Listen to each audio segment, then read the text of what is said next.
you for joining us. I want to welcome everyone to the 5th session of Cherry Beckert's Not-for-Profit Speaker Series for 2023. Again, my name is Matthew Saha. I am an audit partner with Cherry Beckert, and I lead our not-for-profit industry practice for the firm. I just want to thank everyone for joining this series, which is meant to provide you with continuing education on topics that are relative to your organization's continued innovation and improvements. And certainly we have an important topic with us today, but before we get to introducing our speaker, I just want to cover a few housekeeping items as usual. So just as a reminder, to receive CPE credit for this session, you must answer at least 3 polling questions over the next 15 minutes. We'll have at least 4 polling questions, so there is some opportunity to miss one. If you do miss one, don't worry about it. Just try to hit the others. There will be CPE credit issued for this. You usually get those via email within 10 days.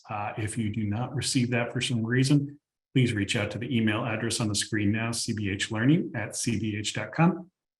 And as a reminder, a recorded version of all of our speaker series sessions are available back on the same website and link where you registered for this series. If you have any questions, please drop those in the Q&A link on the Q&A window within Zoom. We will be monitoring those throughout the presentation, and we'll try to answer any of those live to the extent that we can. And then we'll also send out a short survey following this session. Please fill that out if you have time, and give us any suggestions for improvements or other sessions that you might want to hear from.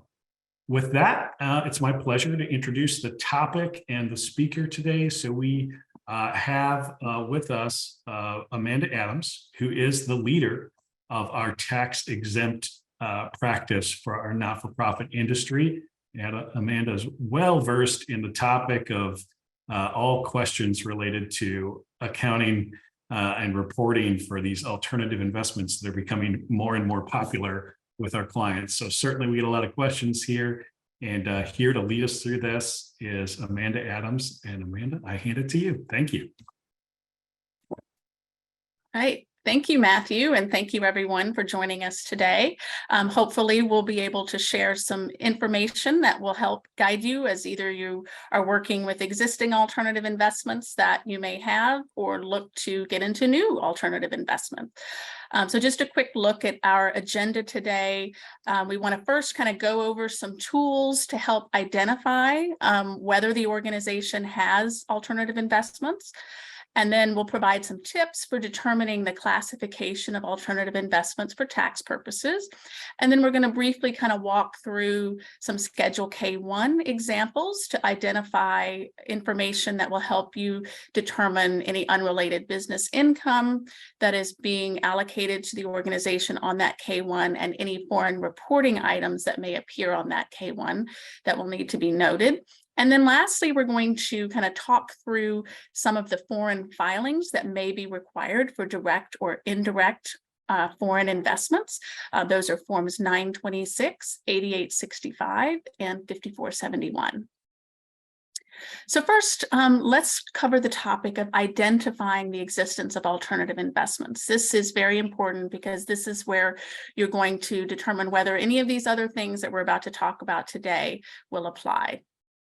So there's no formal definition of what an alternative investment is, either for generally accepted accounting principles or tax purposes, but generally it is an investment that is other than your typical, stocks, bonds, and cash, and whose value is not readily determinable.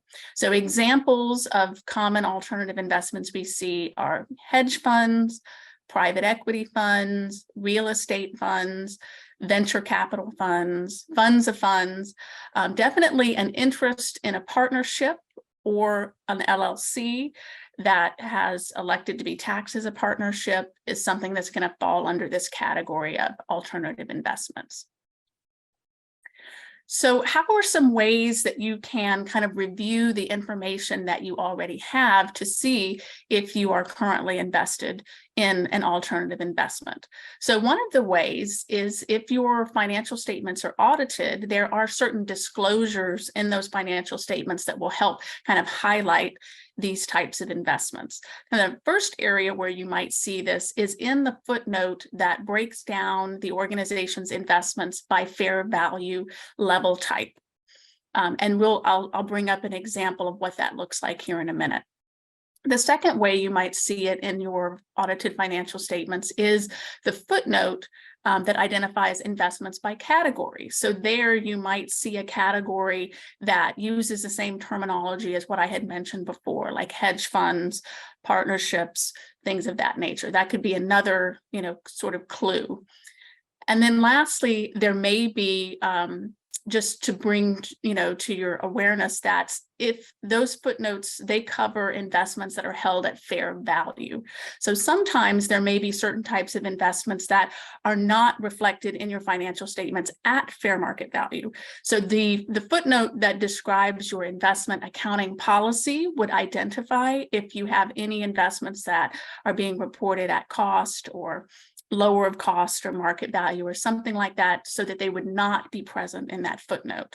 That would be important to know that way you're not possibly omitting something because it's not in the footnote, but it is still an alternative investment that you need to look at. So here's our first kind of sample footnote. This, for those of you that have audited financial statements, this footnote should be fairly familiar.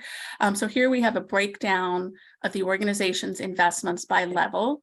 So typically levels 1 and 2 are, readily marketable type investments. So what we're kind of honing in on here is level 3 and any investments that are carried at NAV or net asset value. So those are typically identifying investments that are falling into our alternative investment category because they're not readily marketable. So here we've got some items. We also have a category called alternative investments. You can see we've got the breakdown, hedge fund, private equity, and those are in the NAV column. However, you can see that also kind of under the alternative investments category, we do have some items that are falling under level 1, real assets. So typically, we wouldn't think that those would be alternative for purposes of our discussion today, but it would always be good to look at anything a little more deeply if it's under that kind of alternative investment category. So here's another sample footnote. This is one that's kind of just a description of the accounting policies. So here we can see, obviously marketable securities with readily determinable fair values are valued at fair value. But the second highlighted item is something that I wanted to bring your attention to. That's where we're talking about what we would consider alternative investments. The reference to limited partnership interests, venture capital holdings. Again, here they're indicating that they're carried at fair value. So we would expect to see them in that footnote that's breaking out by level. But you've kind of got a hint here based on the description of the type of investments that there are likely some alternative investments here. So what about if your organization does not have audited financial statements? What might you look to? So the first thing would be the brokerage statement. So the investment account brokerage statement typically will break down the type of investments held by category. So there you might kind of look for the same sort of terminology that I mentioned before: alternative, hedge fund, partnership. So there is one type of alternative investment that kind of defies the earlier thought about whether it is a publicly traded marketable security or not, and that is publicly traded partnerships. So technically, in the previous example where we're seeing the investments broken out by level, they would probably be in the level 1 category. So they would be publicly traded, but these publicly traded partnerships do issue K1s, which would provide information about unrelated business income or indirect foreign investment. So those you have to kind of keep a special eye out for, because they would be included in any publicly traded category, but you would still need to consider them an alternative investment for this purpose. Another kind of key indicator is lack of activity. So offshore hedge funds typically don't have regular dividends or distributions. Generally, once acquired, the money just kind of sits there until, kind of the investment fund reaches its normal conclusion or you sell it. So there's usually not a whole lot going on a regular basis until you kind of reach that end event. When it closes and you get a return of funds with hopefully some additional capital gain on appreciation over that time period it's been invested. Partnerships can be the same way.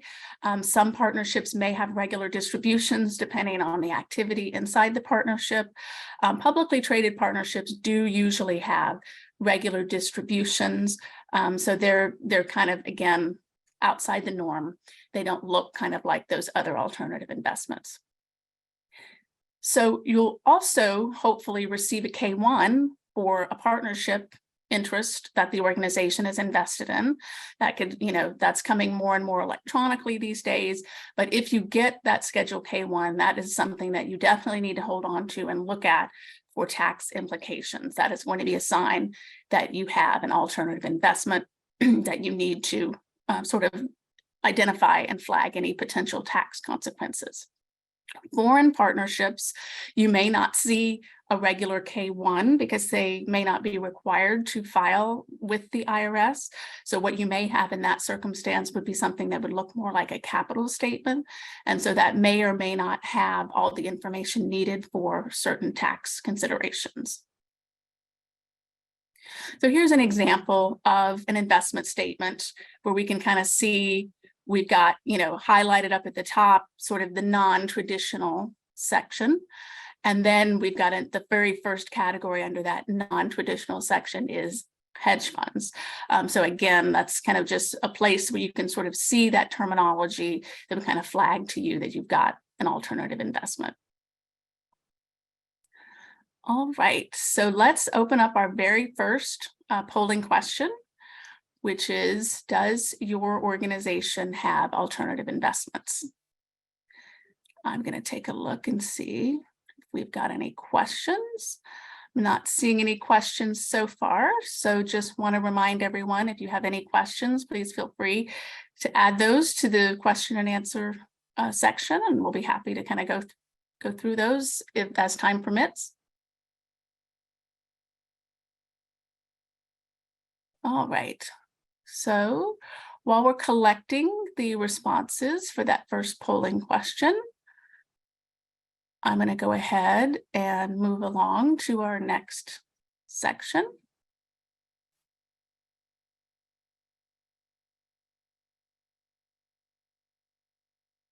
All right, looks like many of you already know that you have alternative investments. So, okay. So now let's get to the next important piece, which is once you know that you have alternative investments, it's important to determine how they're classified for tax purposes, as that can influence whether you have unrelated business income or whether you have certain types of foreign filings that may be required. So under the first item, what we're looking at is the structure. How is it structured for tax purposes? So if the entity, the fund, is structured as a corporation, then typically the investor will receive dividends, which are normally excluded from unrelated business taxable income, unless the investment itself was acquired with debt, and capital gain on the sale, which also is typically excluded from unrelated business income unless the asset was acquired with debt. So corporations are pretty straightforward from the unrelated business income standpoint.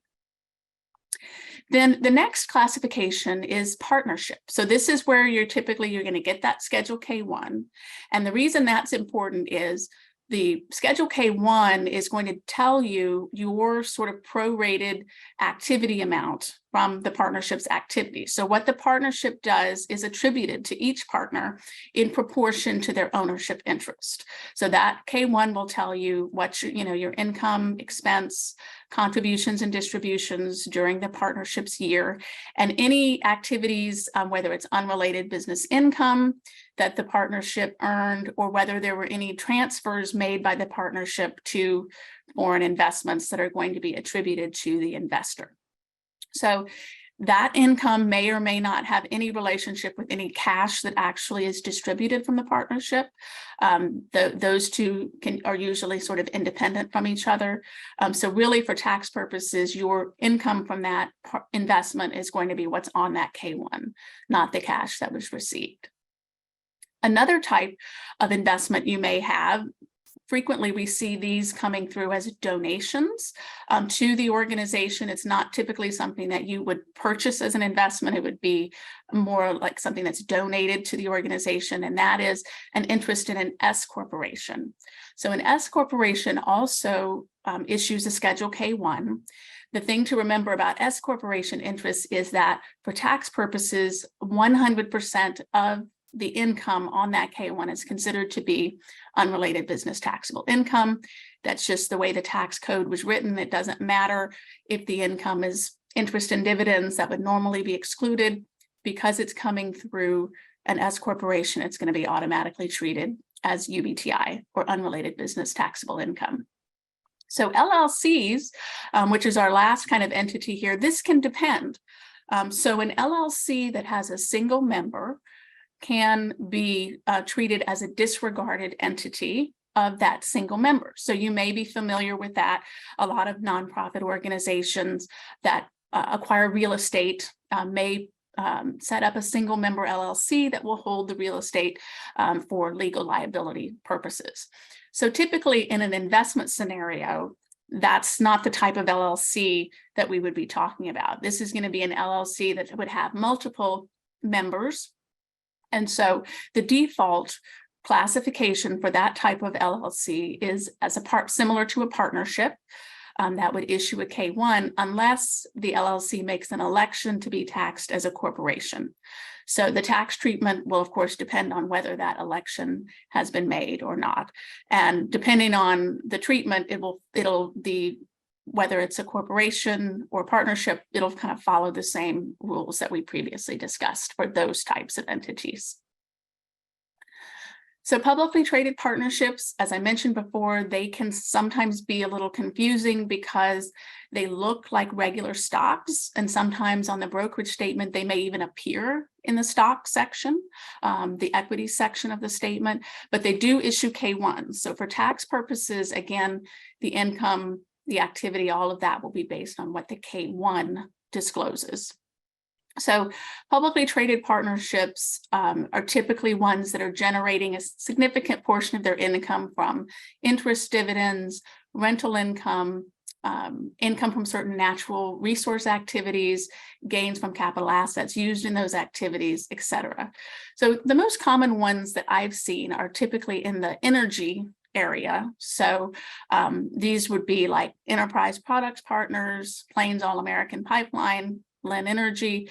The one good thing about publicly traded partnerships is that they do typically issue their K1s very early in the year, like March timeframe, and they're all available online. It's easy to log in if you've got, the partner's information, name and EIN, and usually some kind of information from the past. These energy-related PTPs do typically show unrelated business income. Because of these oil and gas sort of like drilling activities, those are going to be, unrelated. There's no exception for those, similar to interest and dividends. And then they do also show kind of losses in the beginning because of this depletion and depreciation deductions. But then usually once, all of that has kind of run its course, then there will typically be income.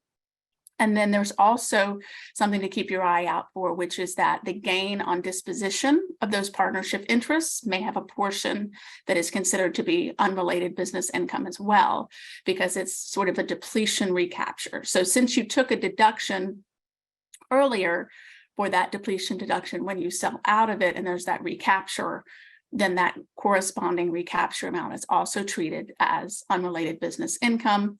It's commonly known as 751 gain, or basically it's the ordinary portion of the gain on disposition.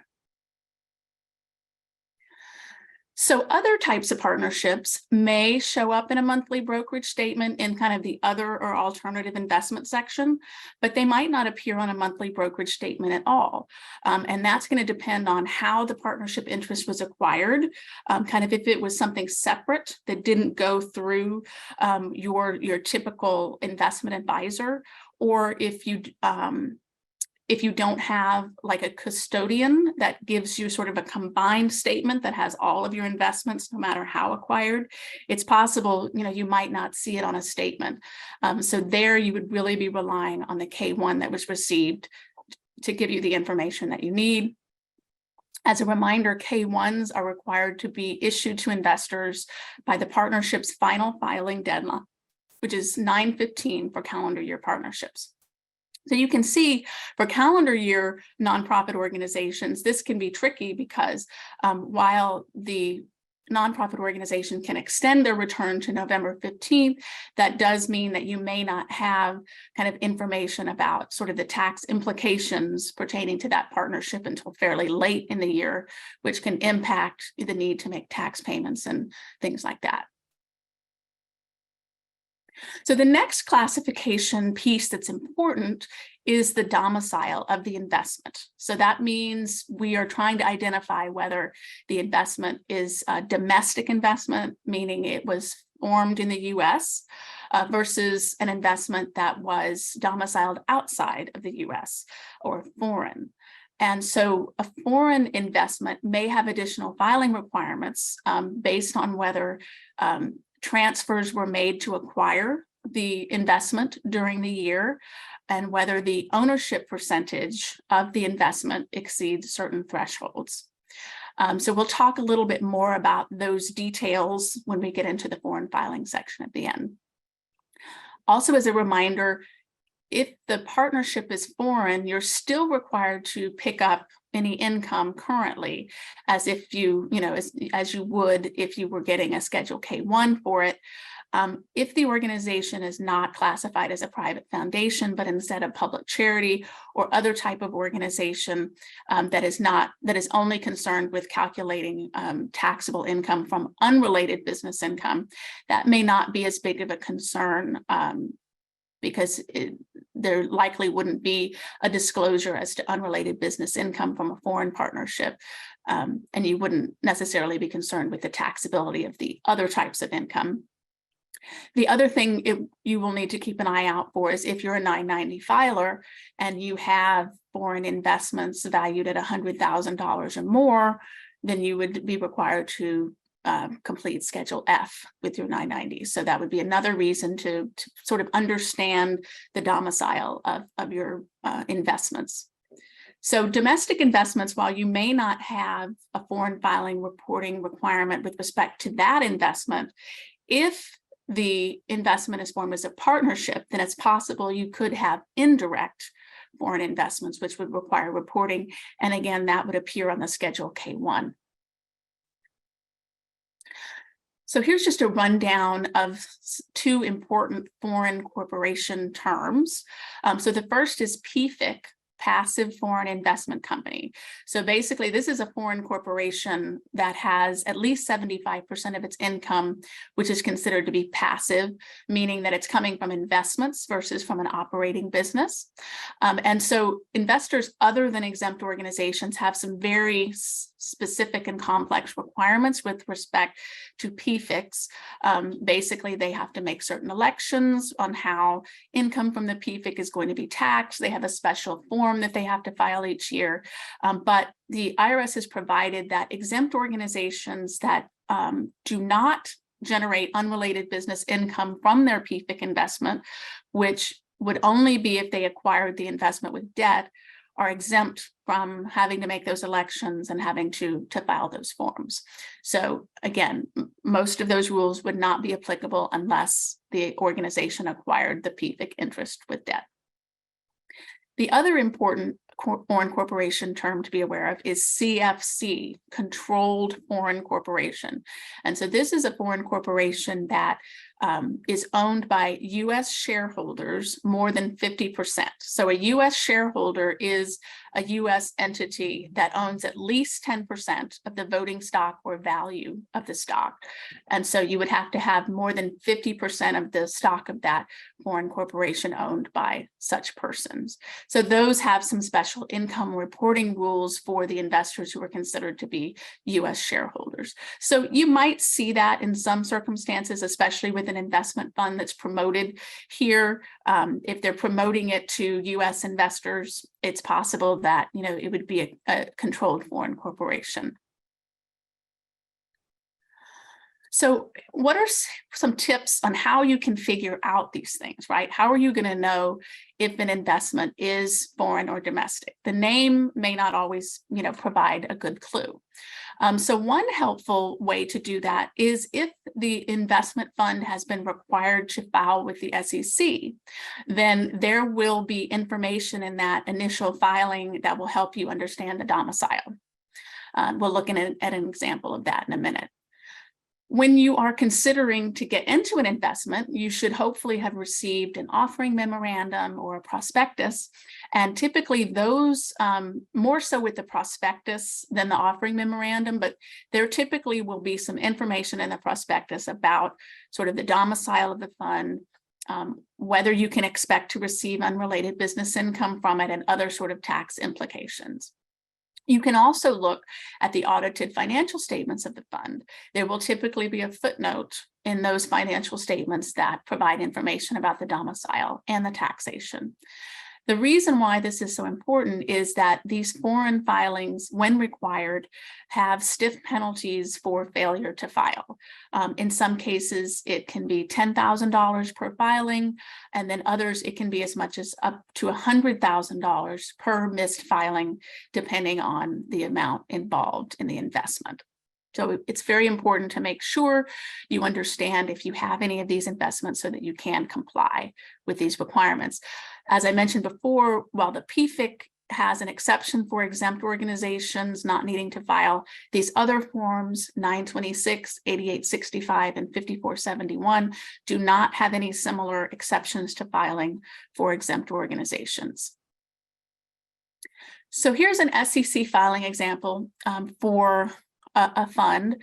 So we've got the kind of the domicile is disclosed under the sort of orange circle, which is jurisdiction of incorporation / organization. So this particular fund was formed in the Cayman Islands.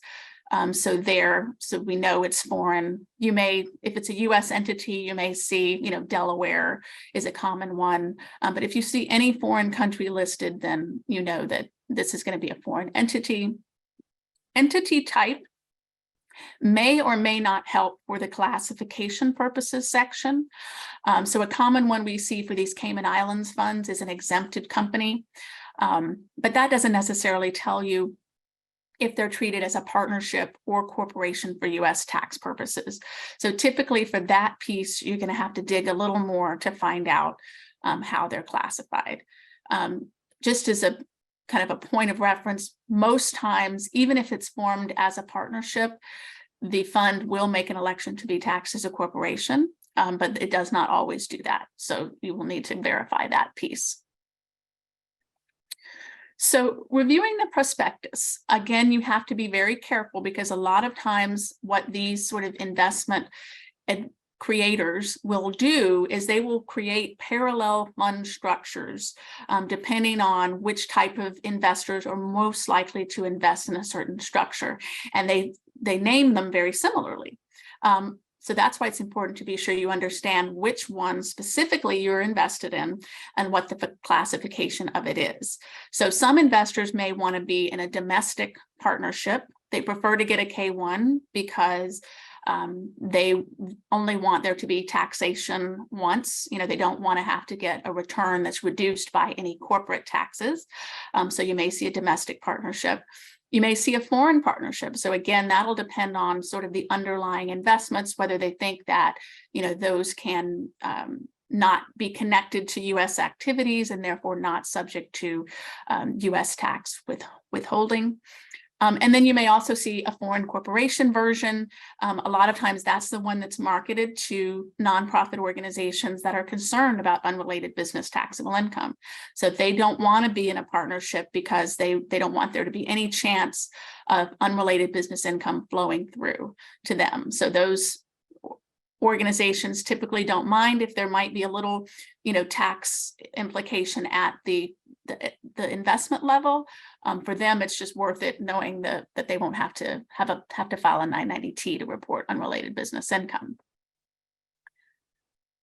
So in the sort of prospectus example, what you would be looking for to help you with kind of the tax classification is there's usually a section called certain tax considerations. And many times they may include multiple jurisdictions depending on where it was formed, where they're soliciting investors from. So you'll want to make sure, of course, that you're looking at the US section of any tax considerations. So in this example, where they are providing information about two funds. So here we've got two options, and so you'll need to know which one is applicable. But the first one in this example is the US feeder. So the US feeder, according to the note, is a Delaware limited partnership. So it's a domestic partnership, and it is expected to be treated as a partnership for US federal income tax purposes. So that's telling you you should expect a K-1 from this investment, and it's a domestic investment. So you wouldn't have any foreign filing requirements with respect to the direct investment in that US feeder, but the K-1 that you get may have some disclosures about indirect investments that you would need to report on. The offshore feeder is described as a Cayman Islands exempted limited partnership that has expected to be treated as a corporation for US federal income tax purposes. So here you've got your two pieces of information, which is one, this is a foreign fund, and two, it's going to be taxed as a corporation. So you should not expect any K-1 or any need to pick up any activity that is at that kind of fund level. So here's another kind of prospectus example, which is basically just saying both funds, the US feeder and the master fund, expect to be treated as a partnership. So again, they're kind of highlighting these funds are going to be treated as partnerships. You should expect to get a K-1. Here's a third example. So this one is kind of giving you information in another direction, which is basically saying that the master fund in this example may generate unrelated business income because they're going to use or may use debt in acquiring investments. And so they're letting you know that if you're trying to determine whether you want to invest in the US feeder versus the offshore feeder, the US feeder is likely to generate unrelated business income. So if you want to avoid that, then you would be sort of recommended to invest in the offshore feeder.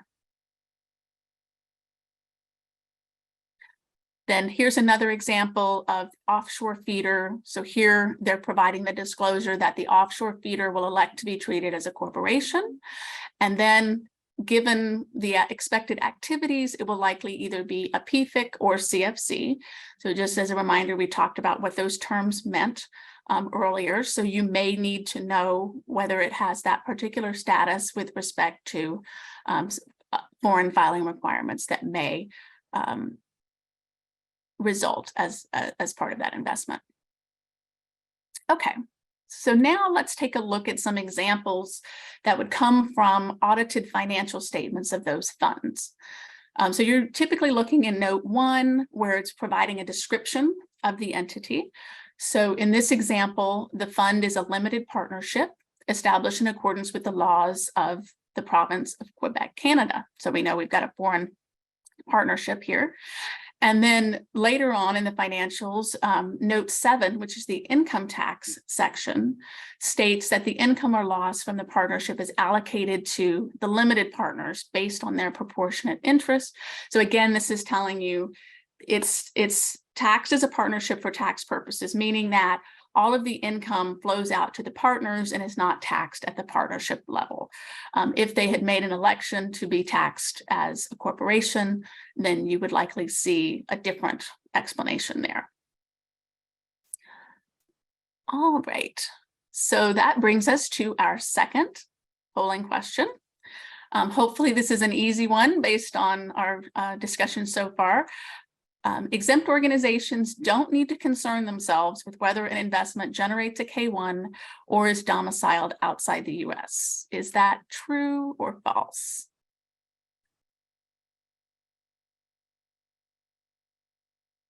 All right, and just in case anybody else had this question, just want to let you know that we will share a copy of the slides with anyone that needs them, so you can have this information for future reference.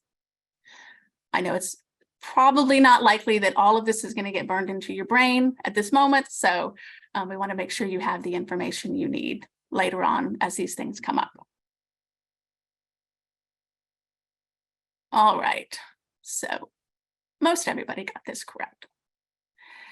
So now let's take a deep, sort of a good look at the K-1. We're going to show some examples of what you would kind of want to sort of drill down on those K-1s that you receive to make sure that you're picking up on everything that you need to for tax purposes.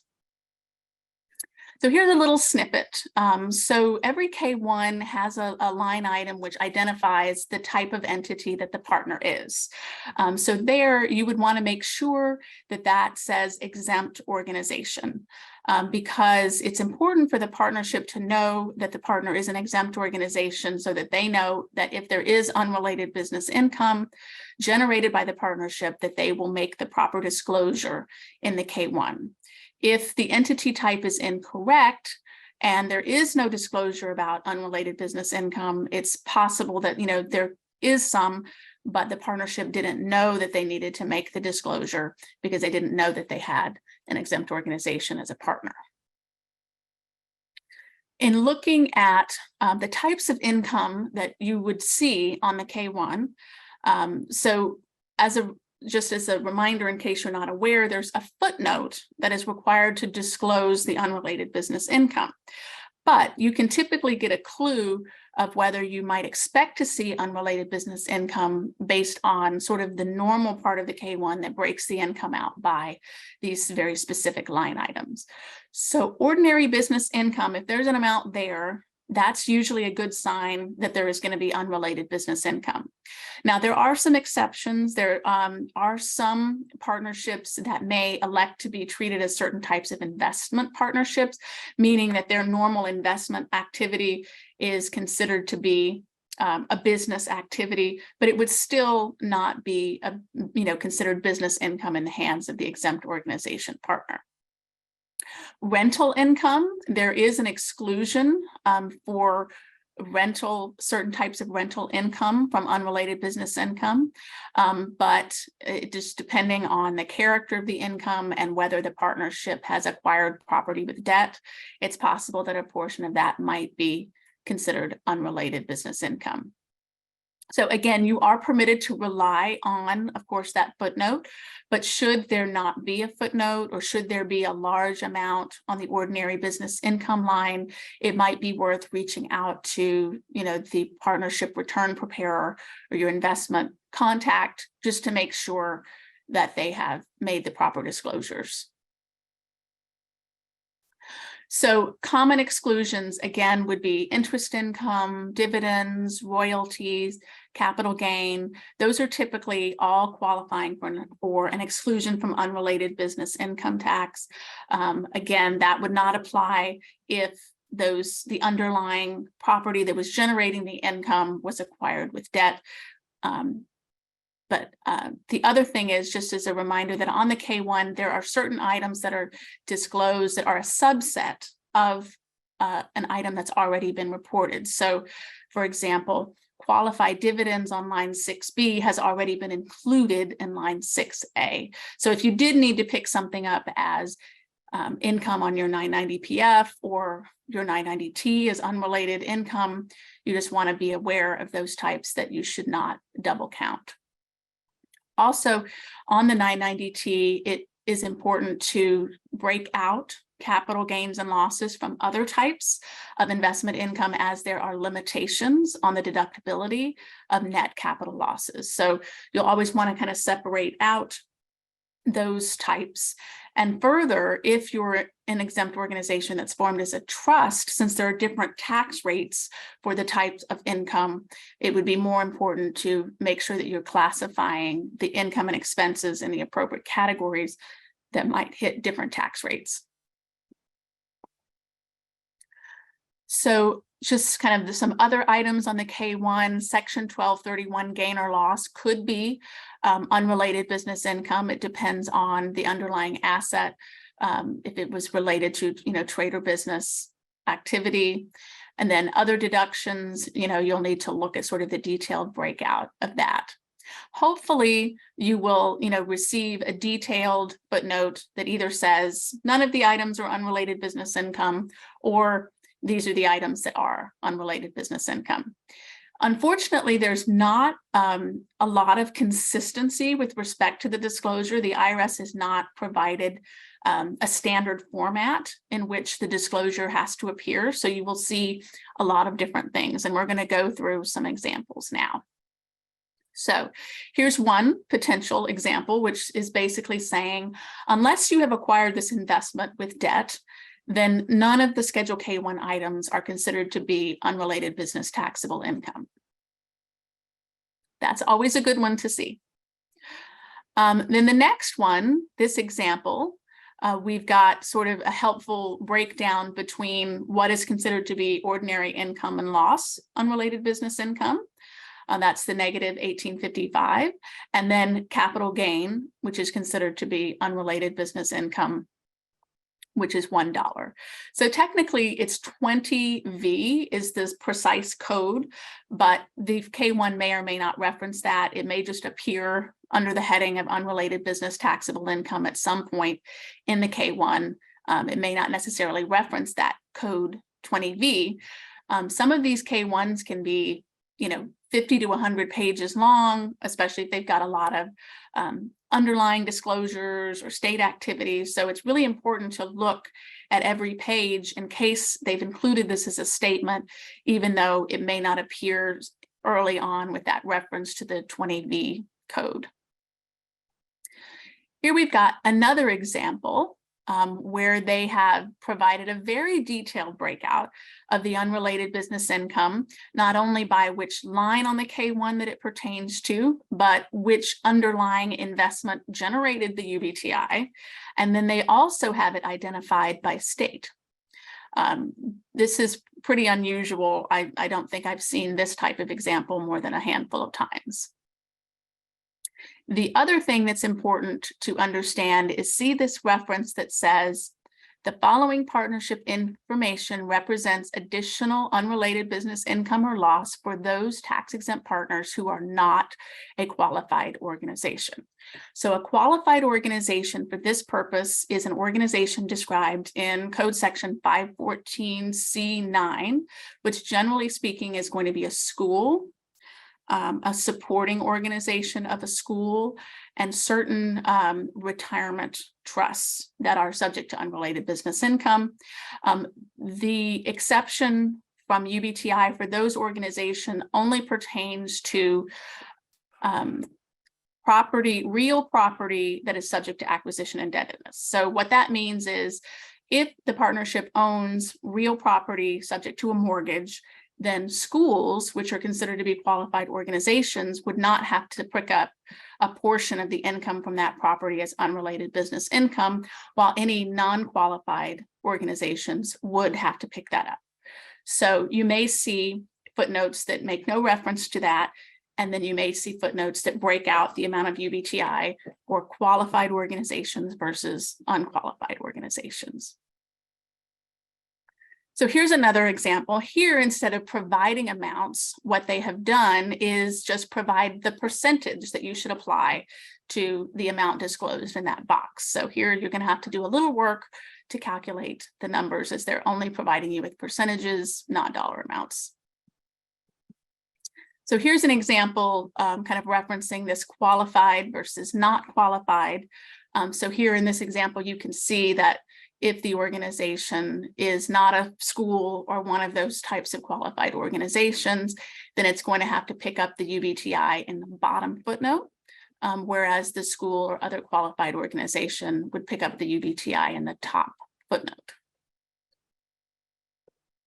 So earlier, when we were talking about publicly traded partnerships, I mentioned that there would be the potential for additional unrelated business income on the disposition of the partnership interests. So this is a typical schedule that appears in a publicly traded partnership K1, which is helping you understand the portion of your gain or loss on disposition of that partnership interest, whether it's partial or full, which is considered to be ordinary gain.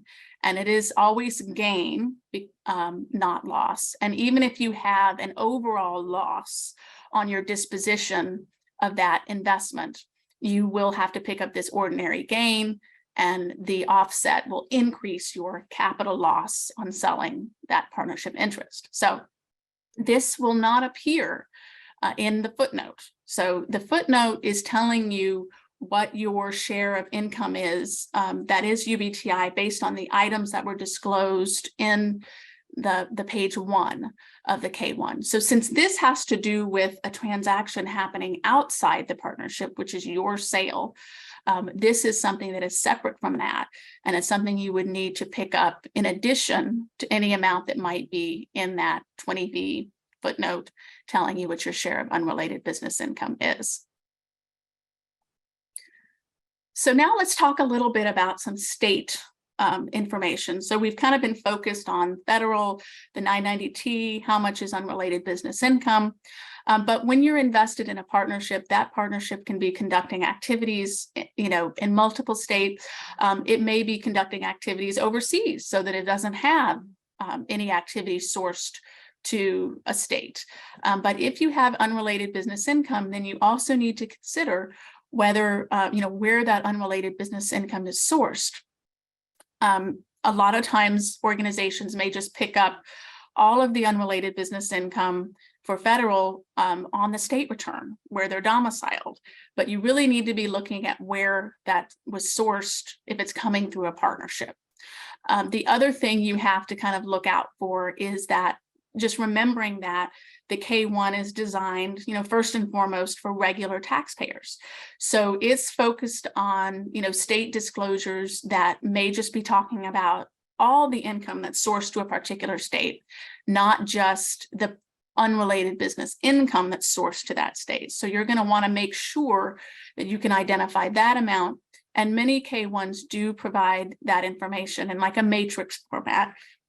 Or in this example, they've specifically got a footnote that is telling you the amount of UBTI by state and by line. So again, you'll want to keep an eye out to be able to identify any unrelated business income that's sourced to state.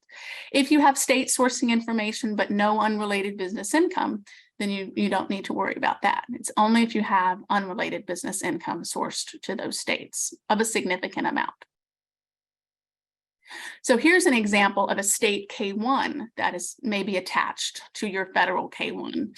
There's no reference here about unrelated business income. We just know that we have certain items that are sourced to California, but we don't know what the unrelated business income portion may be in that circumstance. Here's another example where it's got a breakdown by state of the state sourced income, the state UBTI, and helpfully the state withholding amount. So that may be another thing to consider, which is the partnership at some point may ask you whether you want to elect to have the partnership withhold taxes in a particular state in which it's doing activities or not. And so the thing to remember there would be that, the partnership is typically going to withhold and pay taxes based on all of the income that's sourced to a particular state, not just the UBTI portion on which you would be subject to paying taxes. So there, it's typically kind of a balance between, do you want them to withhold the taxes so you don't necessarily have to worry about paying taxes to a state, or do you want to make sure that you're only paying in what you have to pay based on the unrelated business income that's sourced there? So here are some other important sort of state filing considerations. Number one, if you're in these investments and you begin generating a significant amount of unrelated business income to states, you'll want to know, well, when do we start filing in a particular state? Because once you start filing in a state, they typically expect a return every year until you tell them, hey, we're not going to file a return here anymore.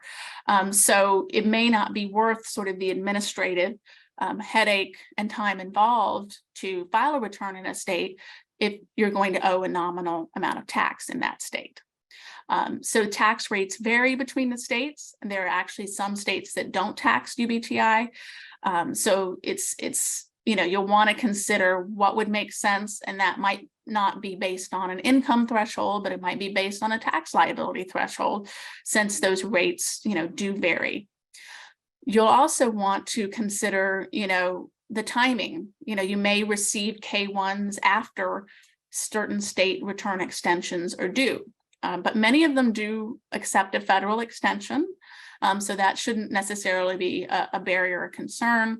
However, some states require you, if you have a significant tax liability in the state, they may not honor a federal extension or an extension in that case unless you've paid in a certain amount of tax along with that extension. So all that means is you might be subject to late filing penalty or late payment penalty if you have to file that return later.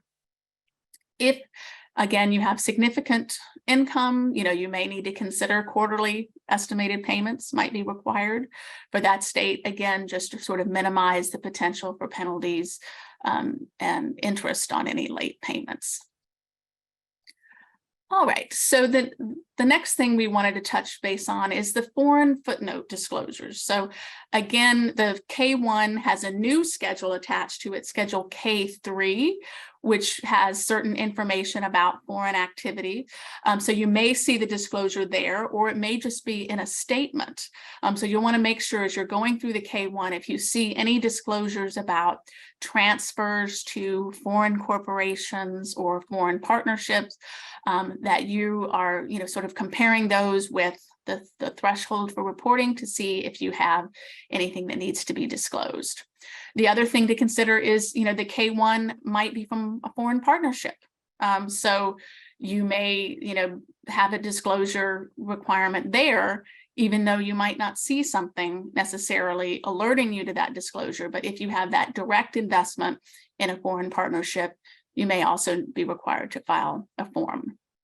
So the other thing that's important to remember is that you want to make sure you have enough time to follow up with the partnership should you have any questions, because sometimes what the disclosure may say is information available upon request, or something like that. So it may anticipate that you're going to have to follow up with them to get information. It's not all disclosed there in the K-1. Okay, polling question 3.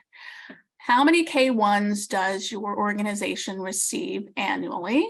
And while you are answering that, I'm going to take a look at the questions we've got right now.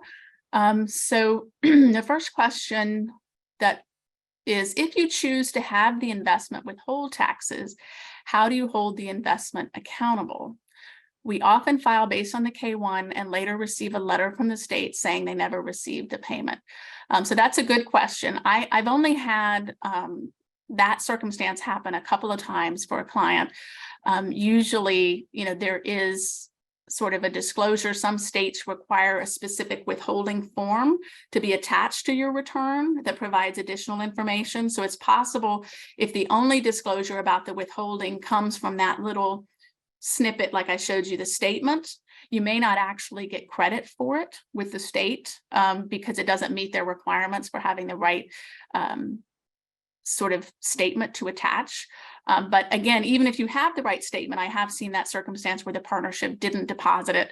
I think you would just have to go back to them and ask them about it. I think sort of the position we've taken is that if those amounts are very small, like less than $100, we might not even claim them on the return, just because of the headache that would result if they don't see it or they disallow it, and then they might send correspondence, or you might have additional amounts owed. So again, if that would be a concern, you might want to make sure that when you have the opportunity, you opt out of any of those types of withholding.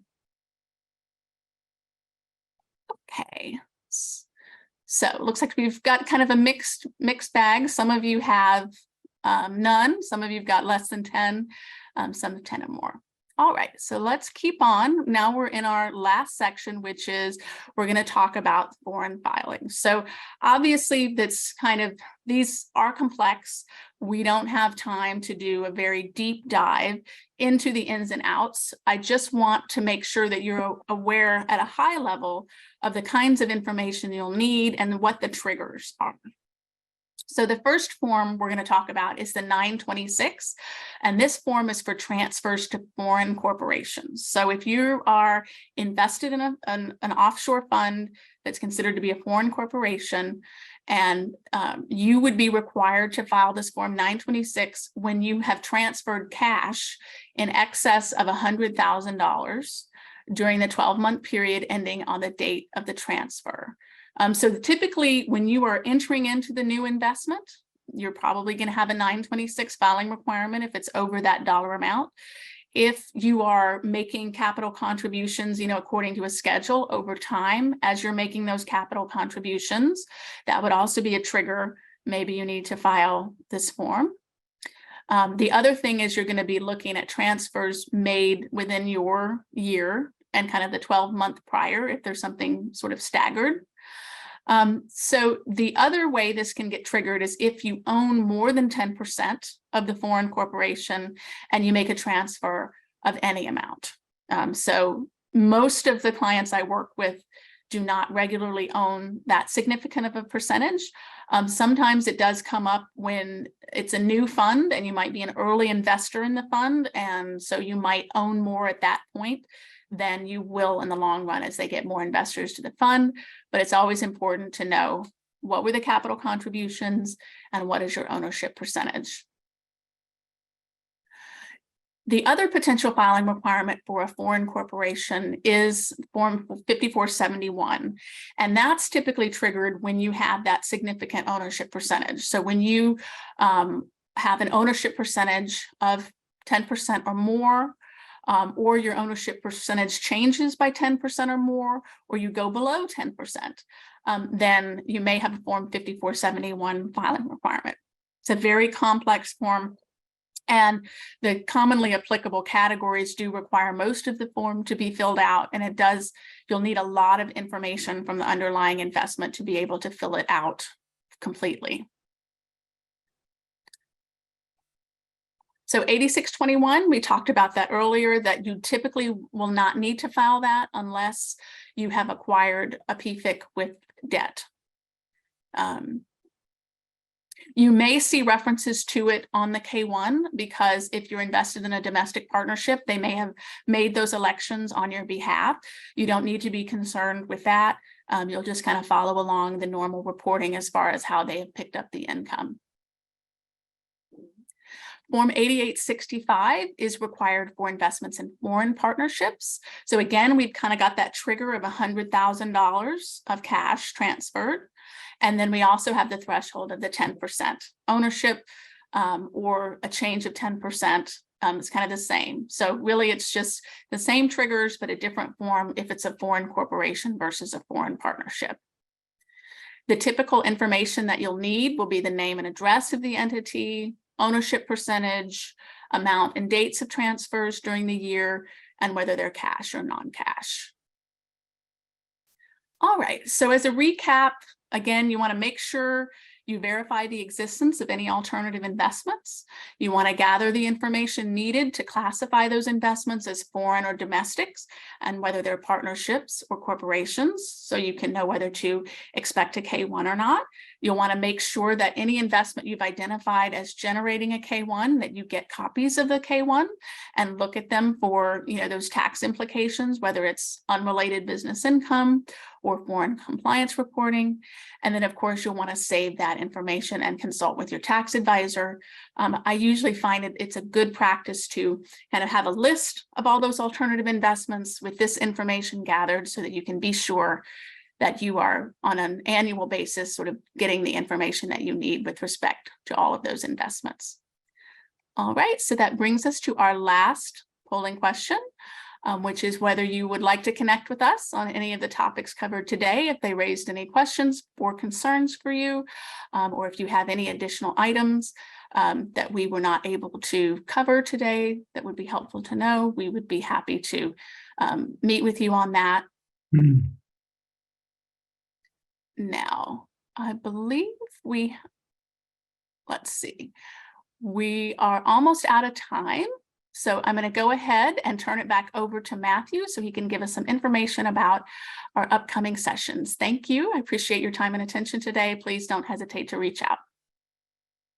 Thank you so much, Amanda, and take a breath and a glass of get a sip of water after talking nonstop for 60 minutes straight there. So really appreciate all the information on today's session and great questions as well. So thank you for joining us. Please remember to register for the upcoming sessions that are on the screen now. We've got a few more scheduled yet in 2023. So please take a look at those. And you will be sent to a survey following the end of this session. Please do take a minute to fill that out. And we, again, thank you all for joining us today and have a great rest of your afternoon.